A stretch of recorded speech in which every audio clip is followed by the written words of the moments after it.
forms, infinite loop that goes through the universe, and we find in this cup, we find in this little apparatus. Sure, and then you're talking about symbolism, and you're talking about the use of symbols as magic. And again, you're back in the circle. Yeah. But as I said, do we really want, if we want the next stage, then we have to acknowledge the science of God. Okay, no problem. That has to be done, because sooner or later mankind will have to come out of this ignorance. But at the moment, what we are having is just some substitutes, especially in the New Age movement, or cults that have been created lately. Okay, but what about science, and what about the idea that there might be Planet X or some other planet out there? Is this completely a figment of people's imagination based on something that the Illuminati wants to put out there for their purposes of revelation and Armageddon? From my experience of the whole Zaccaria teaching, like I mentioned before, from my experience and from what Barbaro and then the Secretum Omega and all this information coming out of the alternative media, it's clear that they want to control the alternative media. And they want to control also our own myths. Nibiru, this planet of ancient times, from Sumerian, they call Nibiru in Sumerian times, Planet X, coming back, there where it comes, these Anunnakis have dropped out from this planet into ours and have, there is definitely an ancient time in which we have been merging with other creatures from the universe. This is described clearly in the book of Enoch. But who were these creatures? These creatures were the rebels that were escaping, the rebel angels that were escaping from God, in a way.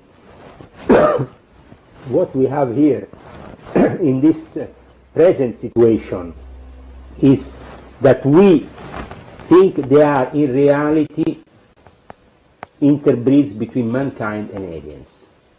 And this is the biggest disinfo that we can get. Okay, if you believe that's disinfo, then let's talk about underground bases. Why do we have underground bases, since you say that in your experience they do exist?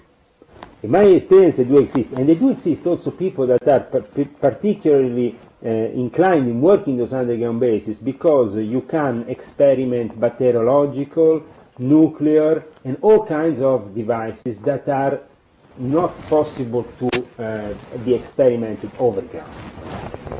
And also to experiment the most evil of the evil, because mankind nowadays is playing God, playing with genes, playing with mixing a cow with a dog, with a human, with a lion, with a... Okay, but what about... We are okay, not, so you're saying genetic engineering, you're saying genetic engineering, you're saying hidden, atomic bombs, whatever, experimentation. And also, but why are they building cities underground? Cities underground a bit for the disaster scenario, the doomsday scenario. Well, is there such a thing? Yes. What is that?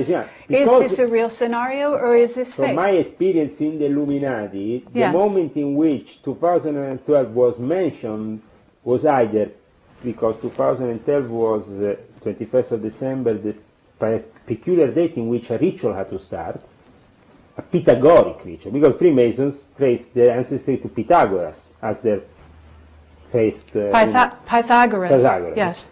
For them, the fact that this 25920 is the number of God, and it coincides with the changing of an era, has to be celebrated with a ritual that reflects above below. So on the 21st of December, you're going to all see them there with their aprons, the thing. It's a holy day, it's the winter equinox. But do we see no cataclysm? The whole pyramid will be together. For the first time, every single cult will be celebrating one way or another this specific day. Because we are moving the whole of our consciousness into a different part of the universe here. So this is a positive vision of the future, isn't it? I have definitely a positive vision of the future, but I also have another some questions regarding how the so-called Illuminati at the top really are taking things. because when it was about 2012, they were really driven by uncertainty, and their tendency was to build an underground bunker to protect their matter interests, than to really grasp that this could be an evolutionary stage to go of consciousness, yeah. a change of consciousness. For them, it's, no, you don't need an underground base for a change of consciousness. No, but for them this is a business operation. You know, I understand. The moment in which there is something happening on top which is uncontrollable, a nuclear device will be triggered, the whole place will be very dangerous, and underground bases are required. So you're saying the Illuminati are planning to let loose nuclear bombs they are planning around the time of 2012. They are going to unleash them. There will be some very big happenings, especially because they will be triggered by, unfortunately, very serious events that might happen around the Olympics of 2012 in England, which seems to be... In England, but 2012, okay, so what about the 2008 the Olympics in China? You know anything about that? No, that is mind brainwashing control operation of Chinese. Chinese represent this day the ideal government for the Illuminati, or for who wants to do business. Because the Illuminati, including these people here I was on the picture before, they all meet up in Shanghai doing business. One of the rituals, which I'm going to show you a picture after, if I remember, is the ritual of the ancient Chinese tea, which is not a tea, but it's a kind of specific drink that they bring from a little village that it tells you gives you immortality, but actually gives you a lot of energy. It's like 20 ginseng altogether, or like a line of cocaine. It's a specific water they bring from this village, and a specific plant which they make this tea, and everybody was enjoying it in Moscow much more than any drug. And I found this very interesting, and they were doing the classic traditional Chinese tea ritual, you know, that was the... But what is the admiration of the West for the Chinese is especially their absence of any form of democracy, the complete control of their society. For America, being like China is a dream nowadays.